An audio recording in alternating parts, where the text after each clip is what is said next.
Hi everyone, my name is Glenda with SureFit Designs, sometimes referred to as Glenda the Good Stitch. In this Make It Sew Beginner Sewing series, I'm trying to cover a lot of important points that you're going to need as a beginner seamstress to get your garment all put together. So in this particular video, we're going to talk about the actual cutting of the pattern piece and the marking of it. And in terms of cutting the pattern piece, well, first of all, it's got to be laid on the fabric. And when you purchase a commercial pattern, you generally get a layout and construction guide sheet, and they give you various kinds of layouts depending on the width of your fabric.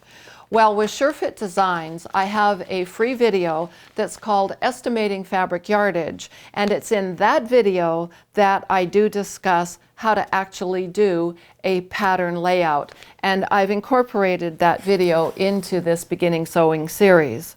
And so, because in one of the last videos I talked about the layout and the importance of the lengthwise grain line and the crosswise grain line, here I'm just going to jump right in and cut out a pattern piece. In fact, the pattern piece that I have here is for the blouse that I'm currently wearing, and this is the front of this particular garment. And you'll notice that on here I wrote center front on the fold, so that means that that long center front line is going to go right on the fold of the fabric like this. Now, what is important is that you start and understand the pinning process and or the weight process, because there's two basic ways to get this pattern attached to the fabric. And one is with pins, so you can come along and put in straight pins like this. And you want to make sure it's absolutely on the actual fold of that fabric.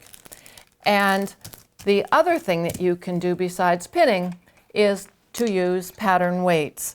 And pattern weights come in various shapes and sizes. I like these little ones that are filled with kind of like a little BB in there, and they're great because they kind of mush down on the pattern and the fabric. So you just want something to hold it nice and stable to the fabric. And then of course the next step is to cut it out. And in cutting we have two different choices as well. You can use a rotary cutter, and you'll often find me doing this, and particularly the long edges with the rotary cutter, or you can use fabric shears.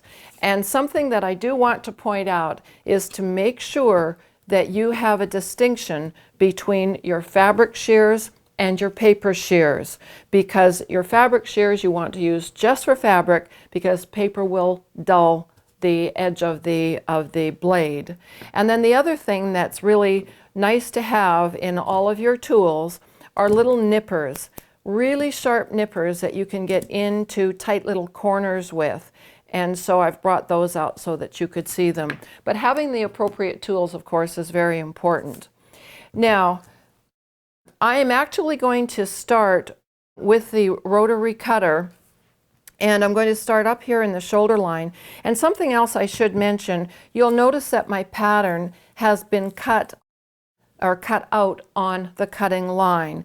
And you should do that, trim it up nice and neatly so that when you start cutting with your rotary cutter, that you stay right on the edge. And you know I need to put on my little half eyes here to make sure that I am on the edge properly. So I'm just taking the blade of the rotary cutter and cutting along that straight edge of the shoulder line. And then I'm going to cut this little bit of the curvy neckline like this.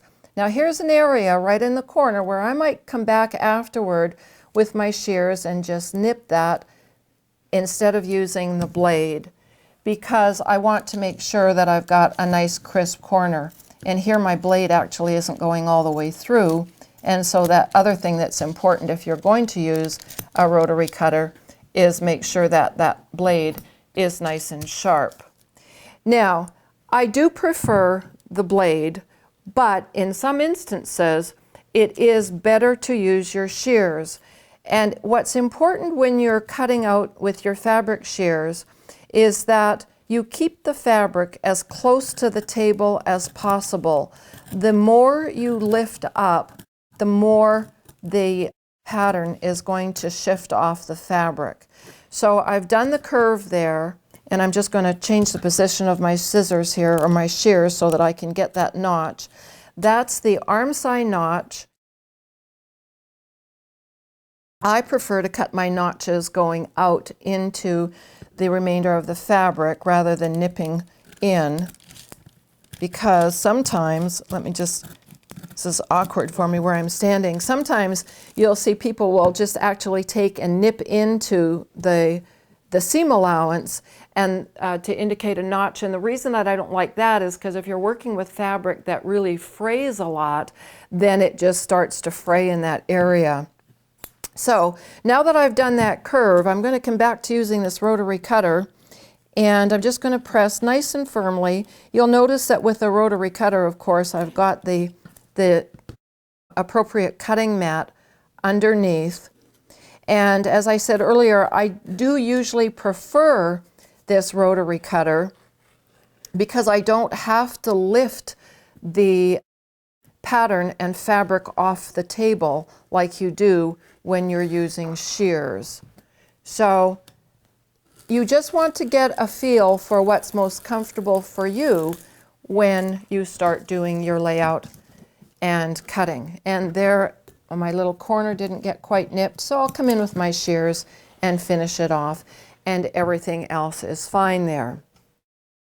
So now we have the pattern piece cut out, and I'll just remove some of this from the line of vision here. And the next thing that you want to do is mark any relevant internal markings. So let me get rid of this completely. There we go. So marking, you're going to have darts, you might have pleats or tucks. There might be something else that's happening in the internal portion of the pattern. Maybe you've got a welt pocket here and you need to mark that line. And there are different ways to do marking, but one that is very common, and it is basically the easiest, and if your fabric accepts it, it's the tracing carbon. And so there is tracing paper, and Dritz makes it, Singer makes it. Another one that makes it is Chakopee. I think that's the way they say that name. And what you want to look for is a waxed kind of tracing carbon. There's another one out there called Waxless, and I personally, I've got some. I don't like it. It has a lot of residue on it, and I don't think the marks come off very well. But you can usually get these papers in various colors. White, of course, is the most common, but white wouldn't show up on this fabric. And so they come in oranges, reds, blues. I've seen some in green. And what you want to do here is then take a serrated kind of edge here that you're going to actually roll the mark on or with. And so then what you'll do is you need to transfer this dart marking onto the fabric. And you always want to keep your pattern as close to your fabric that you've cut when you start lifting it in order to make the marking. So I'm just going to lift up what I need to there, and of course I should show you the inside of this. The inside is the right side of the fabric in this case, so it means that the carbon side of this tracing paper or tracing carbon is going to go against the wrong side on the underside, and it's going to go against the wrong side on this side of the actual pattern. Then take your tracing wheel and you're going to press down fairly firmly, and you're going to follow the dart marking lines that you've previously drawn. There's the top leg of the dart, there's the bottom leg of the dart, and if you want to, you can mark the center fold of the dart. Sometimes I do and sometimes I don't. And then, so we know where the dart's beginning and we know where the dart's supposed to end. It's nice to make a little cross mark just like this, little tiny one, that indicates the tip of that dart. Now, when I remove the tracing carbon from here, you're going to see that dart formation really nicely on that side. And on this side, sometimes it's a little bit lighter. And so if it ends up being too light, because you don't really want to have your tracing markings going through to the to the right side of your fabric, the other thing that you can do is come back and just draw on this again. So usually your second side, as I said, is a little bit lighter, but then if it is, just take a little ruler and a fabric marking pencil and go over that line to make it more dominant, like that. And I know that this blue is a little bit hard to see here. I'll just try and make it a little bit darker there. But the one thing that you don't want to do is try to recreate this, if it comes out too light, by using the tracing wheel, because inevitably you'll get railroad tracks and you'll have multiple lines there. Now I've got one more dart to mark here, and this is big interior dart. And so here's an example where, move that out of the way, where I can't fold the tracing carbon in like I did to do that bust dart. So now what I'm going to do is take 2 pieces of tracing carbon. I'm going to put one underneath like this and make sure that it's kind of positioned under there so that I'm going to hit that whole dart, and I will. And then I'm going to take another piece of tracing carbon and I'm going to shift it inside the pattern, and I can see that coming through the tracing vellum. Now again, with as steady a hand as possible, I'm going to mark that leg of the dart and then come down into the tip of the dart there, and then I'll mark this leg of the dart. And this is a dart where I'm not going to mark the center fold line. It's too skinny of a dart to do that. But I will mark the cross mark here for where the dart is going to end. And so that I get this straight, I'm going to take a straight line going right across here. So that's going to tell me that when I stitch down the side of the dart that I need to pivot at that area. And we'll be doing that in another lesson. And I can mark the bottom of the dart. And so now I can remove the pattern completely. You can see how nicely I kept that all in alignment to do this. Remove the pattern completely, and there I have the darts marked on both sides of the bodice to begin sewing. As I said, there are other ways to mark, and if your tracing carbon doesn't work, you could consider clipping and using a pencil, clipping at the edge here and then using a pencil to mark through to the tip.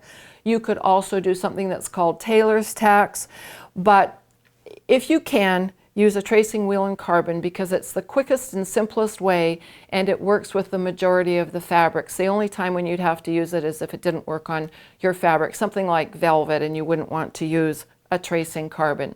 I would invite you to join the SureFit Designs community, and you can do that very, very easily. Number one, make sure to join the SureFit Designs newsletter. You'll find that on my website at surefitdesigns.com. Go to the bottom of almost any page and you'll see our sign-up form. And when you do, you're going to get some free gifts to get you started. Number two, make sure that you do like and subscribe to my YouTube channel so that when I post new videos, you'll become aware of them. And that's just SureFitDesigns, not SureFitDesigns.com. SureFit Designs is my YouTube channel.